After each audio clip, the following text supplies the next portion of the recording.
Sifuna, I want us to talk about the Haiti deployment before we come into the IBC. We are seeing the president, the court has said that we can't deploy our police officers as it is. The president, speaking in Italy yesterday, said that he only needs a direct communication from the Haiti government.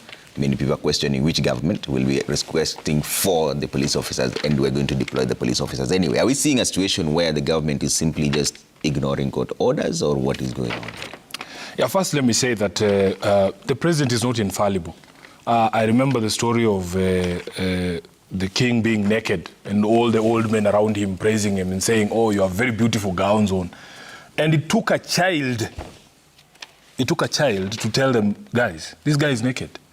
So this guy is throwing around age as if age is a disadvantage for us, so that, oh, you address your elders with respect. If the elder is naked, you have a responsibility to say, Mzee, you are naked. The president is a human being. He's not infallible. He can tell lies. And I give you a very basic example. The road number C41 that passes outside my rural home is a rough road. There was a contractor that was given the business of doing the road years ago, and it was never done.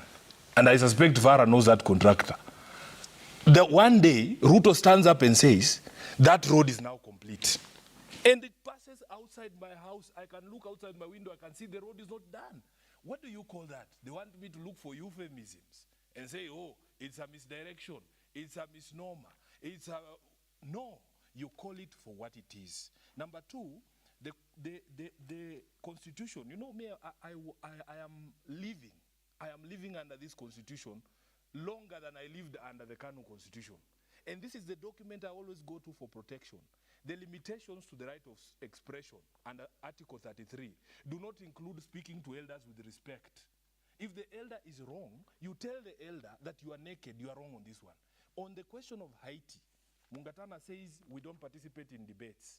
I dare Mungatana to print out the Hansard report on debates on critical bills, critical matters before the House, and if he has debated more than me, I'll pay him 100,000 shillings.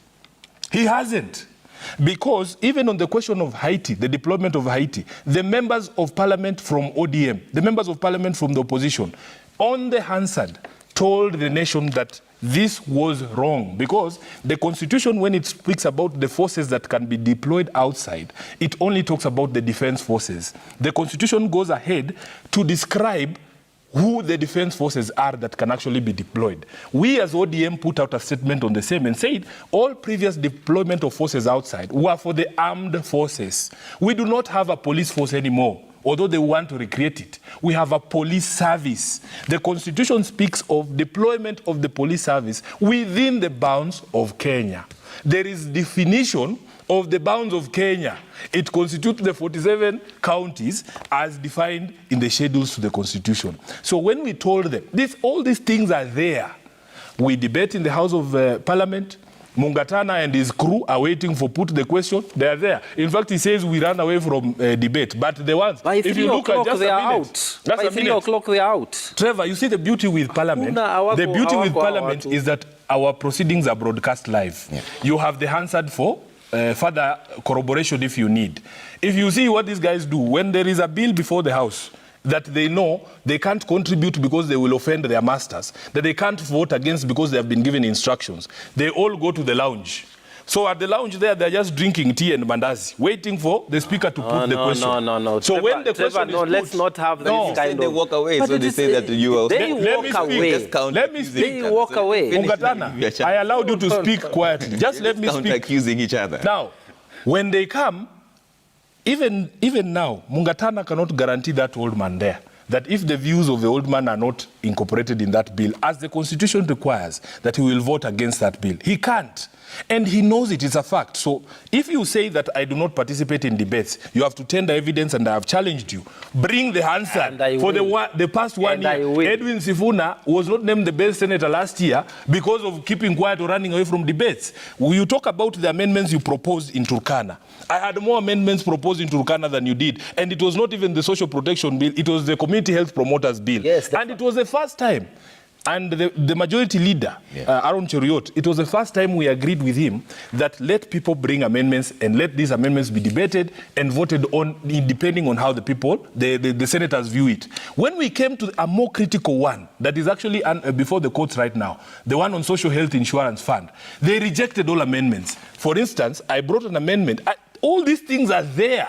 There is evidence. I brought an amendment to that bill to protect the people who are currently working for the NHIF, to make it automatic that once you transition to the new regime, people will not lose jobs. And I had a reason, because we are being told on a daily basis that if you're not a shareholder in this government, you have no stake. So they want essentially to throw out the people who are there to bring in shareholders. It is a key concern. Ask Mungatana what he voted, how he voted on that amendment. He voted no because of instructions from the State House. I stayed until the amendments were done. So, Mungatana, please, don't lie to the country because you don't have the evidence to back up your claims. On this Haiti thing, when the president stands up and he says, it doesn't matter what the courts say, I am going to do it. Again, the question I ask myself, what is this thing that Ruto is going to gain from this deployment in Haiti? Because it doesn't make sense to anyone else. It doesn't make sense to ordinary Kenyans. It doesn't make sense certainly to the courts. The courts have declared it an unconstitutional move. Why is he insisting?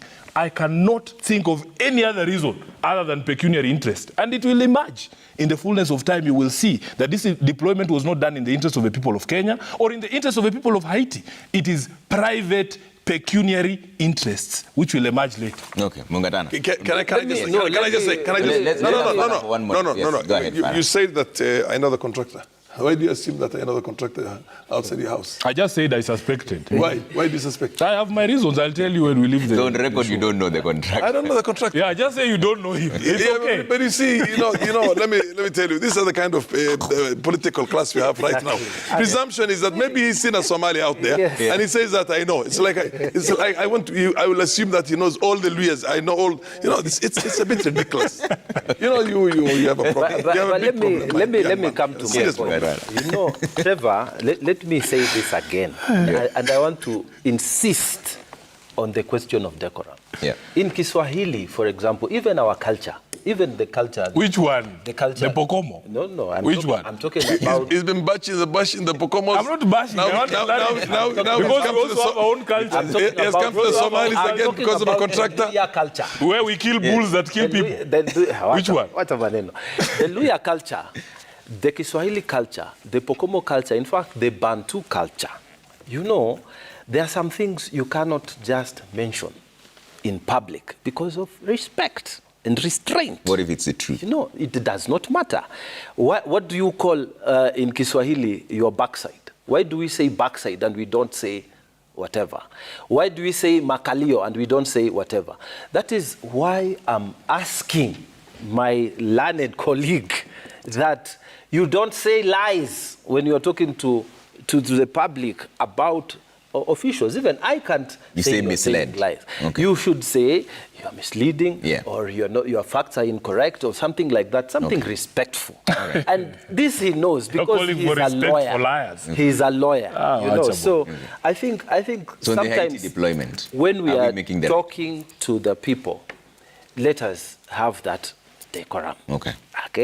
So on the Haiti deployment, this debate was there in the House, And I remember very well that debate was heated when it came to Senate. And I remember very well that we were arguing. In fact, there were various instances, and I don't have them here now, but the Hansard will show, where Kenya had deployed. Police. In fact, police. No. You're right. I'm telling you, Sifuna, I saw it because I debated that point. Where? And then, where did we deploy police? Because it is the defense forces. No. Listen, there was defense force, and then there was examples. In fact, the notes were all, clear when the mover was making his debates, and I just don't have it here. But there were various, in fact, Nani, what's his name, former inspector of police, was quoted as saying, we had a bilateral agreement with this other country and we were able to assist them. You should be able to know that country then. It has never happened. We were able to send our people there to go and help. But the courts have pronounced themselves. So no, let me come to